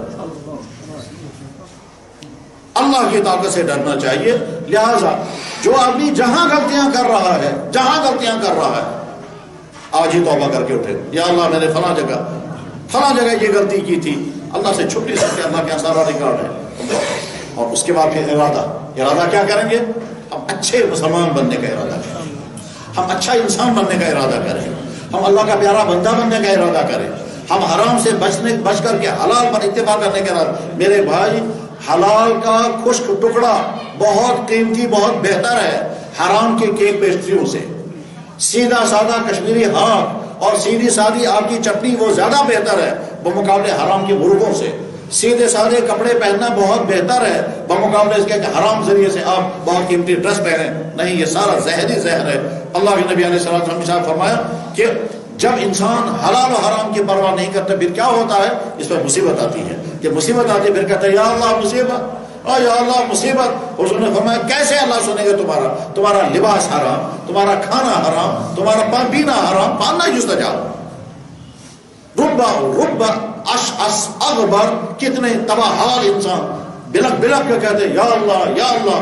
تو اللہ تعالیٰ فرماتے ہیں ملبسو حرام وماکلو حرام ومشربو حرام فانا یستجاب. تمہارا کھانا حرام, تمہارا پینا حرام, تمہارے پیٹ میں حرام, یہ گوشت تیار ہوا حرام سے, اور تم اللہ کرتے ہو, میں کیسے تمہاری بات سنوں؟ ہم لوگ کبھی سوچتے تھے کہ اتنی دعائیں ہوتی ہیں, قبول کیوں نہیں ہوتی ہیں؟ تو ایک حدیث میں نے پڑھی, طبرانی حدیث کی کتاب ہے, اس میں اللہ کے نبی اعظم کے ارشاد لکھا ہوا. اللہ تعالیٰ فرماتے ہیں جب کسی قوم کے نیک لوگ دعائیں کرتے ہیں تو اللہ تعالیٰ فرماتے ہیں تم اپنے لیے مانگو گے وہ تو دے دوں گا, ان تمام مجرموں کے لیے اگر مانگو گے تمہیں دینے کے لیے تیار نہیں. انہوں نے مجھے ناراض کر رکھا. انما اغضبونی انی غضبان آ رہے ہیں, میں ان سے ناراض ہوں. یہ تو خوش ہیں مجھے ناراض کرنے میں, تم کہتے ہو ان پر رحم کر. تو کیسے میں ان پر رحم کروں گا؟ اپنا سدھار کرنا بہت زیادہ ضروری ہے, اور سدھار کوئی مشکل نہیں ہے میرے بھائی. ہم کیوں سمجھے کہ دین پر چلنا مشکل ہے؟ دین آسان. دین تہذیب سکھاتا ہے, دین حیا سکھاتا ہے, دین ڈسپلن سکھاتا ہے, دین خدمت سکھاتا ہے, دین کسی پر ظلم کرنا سے روکتا ہے. یہ تو دین. آج کے زمانے میں بھی دین پر عمل کرنے والے جہاں بھی وہ کرتے ہیں اور اگلے حیران ہو جاتے ہیں. میرے جاننے والوں میں کشمیر کا لڑکا ہے اور اعلیٰ درجے کا سائنٹسٹ ہے, اور یورپ کے ملک میں رہتا ہے, ہالینڈ کے اندر ڈچ زبان سیکھ چکا ہے. ایمسٹرڈم میں وہ ڈگری کر رہا ہے اس وقت بھی. وہاں بھی وہ مکمل نمازی ہے, پاک دامن ہے, کبھی شراب نہیں پی, کسی لڑکی کو ہاتھ نہیں لگایا, اور جب بھی فون کرتا میں پوچھتا ہوں بچے ہوئے ہو, کہتا ہے الحمدللہ بچا ہوا ہو. بلکہ اس سال اس نے یہ بھی کہا کہ لگا رمضان سے آج تک میں نے تہجد کبھی نہیں چھوڑا.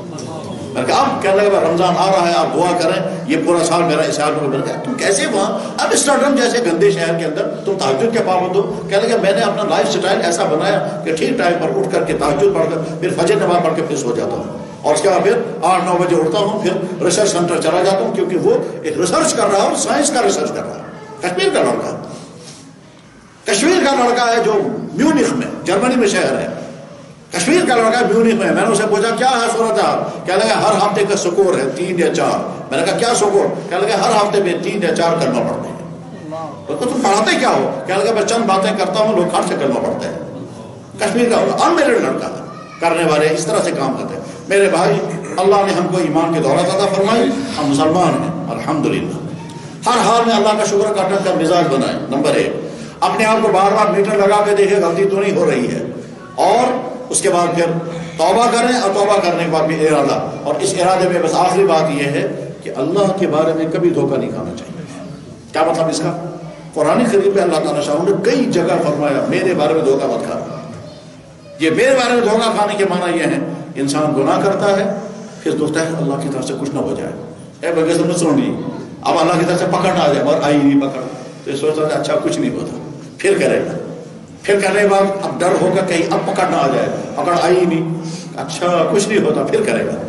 پھر سوچتا ہے کہ اب اللہ کی طرف سے پکڑ نہ آ جائے, کوئی مصیبت نہ آ جائے, آئی نہیں مصیبت, کہتا اچھا کچھ نہیں ہوتا, یہ تو کہتے ہیں کھلا کی طرف سے کچھ نہیں ہوتا، مجھے تو اتنا زمانہ ہو گیا رشوت کھاتے ہوئے، مجھے تو اتنا زمانہ ہو گیا فلاں لڑکی کا پیچھا کرتے ہوئے، مجھے تو اتنا زمانہ ہو گیا یہ جرم کرتے ہوئے، کچھ نہیں ہوتا. یہ ہے وہ اللہ کے بارے میں دھوکہ کھانا. اس کے بعد اللہ تعالیٰ اچانک پکڑ لیتے ہیں، پھر ابھی چھوٹ نہیں. فلما نسوا ما ذکروا به فتحنا ابواب كل شيء. تم ظلم کرو گے میں دروازہ کھول دوں گا، دیکھتا ہوں کب تک تم ظلم کرو گے، اور اس کے بعد جب میری پکڑ آئے گی تو چھوٹ نہیں پاؤں. اللہ کی پکڑ سے ڈرنا چاہیے. اللہ ہر چیز کر سکتا ہے، جس طرح سے چاہے کر سکتا ہے. اس کی مثالیں قرآن میں اس لیے بیان کرتے ہیں اللہ تعالیٰ جانو دیکھو میں جب جو چاہوں جس طرح چاہوں کر سکتا ہوں، اور تمہیں سمجھ میں بھی نہیں آئے گا میں نے کس طرح سے کیا. وہی اللہ ہے جو فرعون آرڈر نکال رہا ہے موسیٰ کو قتل کرنے کے نام پر 40,000 بچے مار دیے، اور موسیٰ علیہ السلام کے متعلق آرڈر نکالا اس کی حفاظت کا، اسے اللہ نے کرنا ہے. موسیٰ کے نام پر 40,000 بیرونی بچے مار دیے، بنی اسرائیل کے بچے، اور موسیٰ علیہ السلام کی حفاظت کا آرڈر یہی فرعون نکال رہا ہے، اور پتہ ہی نہیں چل رہا میں کس کی حفاظت کا آرڈر نکال رہا ہوں. اللہ کی قدرت. بہرحال اللہ نے ہم کو ایمان کی دولت عطا فرمائی، الحمدللہ. ہم مسلمان، ہم ایمان والے ہیں، ہم نبی برحق کے ماننے والے امتی ہیں. شکر ایک ایک نعمت پر، ایک ایک نعمت پر شکر، اور نعمت کا احساس کرنا ہے، اس کے بعد شکر پڑھنا ہے، احساس کرنا اور شکر پڑھنا ہے. اور سب سے بڑی نعمت ہے نعمت ایمان، سب سے بڑی نعمت ہے جو اس کے بعد پھر نمبر 2 پر جائزہ. بار بار اپنے آپ کو میٹر لگا کے دیکھیں غلطیاں کہاں کہاں مجھ سے ہو رہی ہیں. رات کی تنہائی میں کون کیا غلطی کر رہا ہے، پارکوں میں بیٹھ کر کون کیا غلطی کر رہا ہے، دفتروں میں بیٹھ کر کون کیا غلطی کر رہا ہے. ہر انسان سے چھپ سکتے ہیں، ہر انسان کے منہ کو بند کیا جا سکتا ہے. اللہ کریں تو جائزہ لیں اپنا، اور اس کے بعد میں توبہ کریں، اور توبہ کا نام ہے ان تمام غلطیوں کو چھوڑ دینے کا، اور ارادہ کریں ہم اچھے سے اچھا اللہ کا بندہ بنیں گے، اچھے سے اچھا نبی کا امتی بنیں گے، نبی کا امتی اچھے سے اچھا بنیں گے. اور اس لیے بنیں گے، میں نے شروع میں کہا تھا کہ اللہ تعالیٰ شانو ہر چیز برداشت کر لیتے ہیں، نبی کی توہین اور نبی کو اذیت اللہ برداشت نہیں کرتے. بس اب اس کی مثال میں بتاتا ہوں اور بات ختم ہو رہی ہے. جناب رسول اکرم صلی اللہ علیہ وسلم کے بڑے صحابہ میں سب سے اونچے صحابی ہیں صدیق اکبر اور عمر فاروق رضی اللہ تعالیٰ. حضور کے پاس ایک قافلہ آیا قبیلہ بنو تمیم کا، ان کو ایمان قبول کرنا تھا، کچھ کر چکے تھے، اس کو ایمان قبول کرنا تھا. اب جب وہ مسلمان ہو گئے سارے اور واپس جانا چاہتے تھے تو حضور نے سوچا کہ یہ چونکہ واپس جا رہے ہیں ان کے پورے علاقے کے لیے کسی انسان کو ان کا بڑا بنا دیا جائے، یعنی کہیے ان کے علاقے کے لیے کسی کو کمشنر بنانا ہے، یا ان کا سربراہ بنانا ہے، یا علاقے کا بڑا بنانا ہے، امیر بنانا ہے، امیر قوم. امیر بنانے کے لیے کس کو منتخب کرنا چاہیے؟ حضور نے مشورہ شروع کیا. صدیق اکبر رضی اللہ عنہ سے فرمایا کہ بھائی یہ چند آدمی آئے ہیں، ان میں ایک ایک آدمی کو تم جائزہ لے کر پھر مجھے بتاؤ کون مناسب رہے گا. اور حضرت عمر فاروق سے بھی بتایا. چنانچہ حضرت صدیق اکبر واپس آئے، انہوں نے کہا حضرت میں نے تمام لوگوں کو چیک کر کے دیکھ لیا، سب سے بات چیت کر لی، مجھے سمجھ میں آتا ہے کہ فلاں آدمی بہت مناسب ہے، اور وہ ذہین بھی مجھے لگا اور سمجھدار بھی لگا، اسی کو امیر بنا دیجیے. اس کا نام ہے کا ابن معبد. حضرت عمر فاروق تشریف لائے، انہوں نے کہا یا رسول اللہ میں نے بھی لوگوں کو چیک کر کے دیکھا، میری رائے بنتی ہے کہ فلاں آدمی بہتر رہے گا، اس کا نام ہے اقرا بن حابس.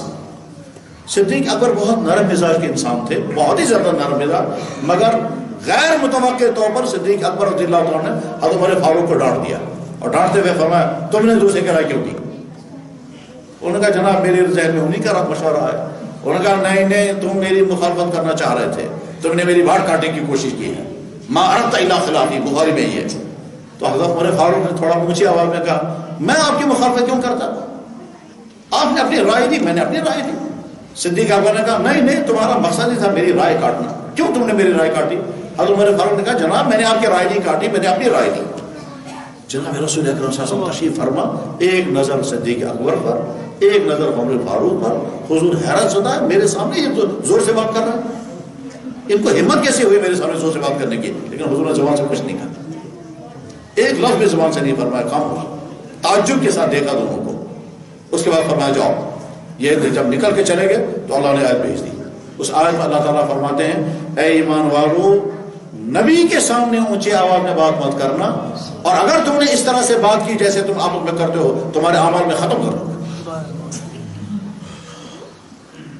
اللہ نے اس پر بھی ایکشن لے لیا کہ تم نے اونچی آواز میں بات کیوں کی نبی. ایک واقعہ. دوسرا واقعہ جناب رسول اکرم صلی اللہ علیہ وسلم کا نکاح ہوا حضرت زینب کے ساتھ. چونکہ وہ نکاح نہیں کرنا چاہتے تھے، پر اللہ نے حکم دیا کہ یہ نکاح کرنا پڑے گا، بلکہ آیت بھیجی یا رسول اللہ ہم نے آپ کا نکاح کر دیا، زمین پر نکاح کرنے کی آپ کو ضرورت ہی نہیں ہے، ہم نے کر دیا یہ نکاح۔ اب چونکہ اللہ کا حکم تھا یہ نکاح کرنا، اور اس میں بہت مصلحتیں تھیں، اس نکاح کے بعد حضور نے صحابہ کرام کی دعوت کی کہ جتنے زیادہ لوگ آ سکیں کھانا کھائیں۔ چنانچہ صحابہ آتے گئے، کھانا کھاتے گئے، آخر میں 2 یا 3 صحابی حضور کے گھر میں بیٹھے رہے، کافی دیر تک بیٹھے رہے۔ حضور نے سوچا کہ یہ اٹھ جاتے، اب میں اپنا کام کر لیتا جو میری اپنی مجبوریاں ہیں، مگر وہ اٹھے نہیں، اور حضور نے بھی ان سے کہا کہ اٹھ جاؤ، نکل جاؤ، کمرہ خالی کر دو، وہ بھی بیچارے بیٹھے رہے۔ حضور نے سوچا کہ اب یہ تو نہیں اٹھ رہے ہیں، میں کہہ بھی نہیں پاؤں گا، کہنا بھی شاید مناسب نہیں رہے گا، حالانکہ کہتے تو کون روکتا، لیکن حضور نے کہا نہیں، حضور نے خود ہی نکل کے باہر چلے گئے۔ جب باہر چلے گئے یہ سوچ کر کہ ان کے ذہن میں بھی آئے گا یہ بھی اٹھیں گے، مگر ان کے ذہن میں نہیں آیا، وہ بیٹھے رہے۔ تھوڑی دیر کے بعد حضور پھر واپس آئے، دیکھا تو وہ تینوں آدمی بیٹھے ہوئے ہیں، گفتگو چل رہی ہے۔ حضور نے نگاہ ڈالی، پھر واپس چلے گئے، وہ بیٹھے رہے، پھر تشریف لے گئے، کئی ملاقاتیں کی، حضرت عائشہ سے بھی ملے، حضرت حفصہ سے ملے، ان سے کچھ بات چیت بھی کی، پھر واپس آئے، دیکھا تو وہ ابھی بیٹھے ہوئے۔ اس کے بعد ان کے ذہن میں خیال آیا کہ ہمیں اٹھ جانا چاہیے۔ 3 مرتبہ حضور نے ہم کو دیکھ لیا اور بڑے اہتمام کے ساتھ دیکھا، شاید حضور یہ چاہتے ہیں کہ ہمیں اٹھ جانا چاہیے، مناسب یہ اٹھ جائے۔ حضور نے کہا نہیں تھا اٹھ جاؤ، اگر کہا ہوتا پھر نہ اٹھتے تو کہا جاتا ہے کہ صاحب افسوس کی بات ہے، کیوں نہیں اٹھے آپ، لیکن حضور نے نہیں کہا، ان کے ذہن میں بھی نہیں آیا۔ بہرحال جب وہ اٹھ کے چلے گئے تو قرآن کی آیت نازل ہو گئی جس میں اللہ تعالیٰ شان و فرما رہے ہیں، اے ایمان والو، نبی کے گھر میں بغیر اجازت اندر مت آنا، اور جب تم اندر آؤ گے تو زیادہ دیر مت بیٹھنا، اور زیادہ دیر نہیں بیٹھنا، باتوں میں مشغول مت ہو جانا، تم باتوں میں مشغول رہے اس سے میرے نبی کو تکلیف ہو گئی۔ اور اس کے بعد آگے فرما رہے ہیں، ما کان لکم ان تؤذوا رسول اللہ، تم میرے نبی کو اذیت پہنچاؤ گے، تم میرے نبی کو دکھ دو گے، جو میرے نبی کو اذیت پہنچائے گا اس پر لعنت ہے دنیا اور آخرت۔ میرے بھائیو، ان صحابی نے کہاں ارادہ کیا تھا نبی کو اذیت پہنچائیں گے؟ اس کو کہتے ہیں غیر شعوری طور پر اذیت پہنچ گئی، اور اذیت بھی کیا تھی، 2 یا 3 مرتبہ حضور کو دیکھنا پڑا۔ اب جب ایک ایمان والا ایسی زندگی گزار رہا ہو، اس کی رپورٹ جب حضور کے پاس پہنچتی ہوگی، کہا اس میں تو صرف گناہ ہی گناہ ہے، یہ رشوت خور ہے، یہ زناکار ہے، یہ شرابی ہے، یہ ظلم کرنے والا ہے، یہ لوگوں کو ستانے والا ہے، اس میں تو کچھ ہے ہی نہیں، تو حضور کو خوشی ہوگی یا آپ کے دل مبارک کو اذیت پہنچے گی؟ یقیناً آپ کے دل مبارک کو اذیت پہنچے گی، اور اس اذیت کا نقصان کیا؟ یہی وجہ ہے کہ امت جھیل رہی ہے، کیونکہ امت ساری کی ساری زندگی ایسی گزار رہی ہے جس سے حضور کو راحت نہیں، حضور کو تکلیفیں پہنچ رہی۔ ڈائری جب جاتی ہوگی، اس ڈائری میں وہاں کیا کیا آتا ہوگا، اسی میں حضور دکھی، اس دکھ کی وجہ سے مصیبتیں ہوتی۔ ہم عہد کر کے اٹھیں گے، یا اللہ، ہم توبہ کرتے ہیں اور عہد کرتے ہیں کہ اگلی زندگی ہم ایمان والی اور اخلاق والی زندگی گزاریں گے۔ وآخر دعوانا ان الحمد للہ رب العالمین برحمتک یا ارحم الراحمین۔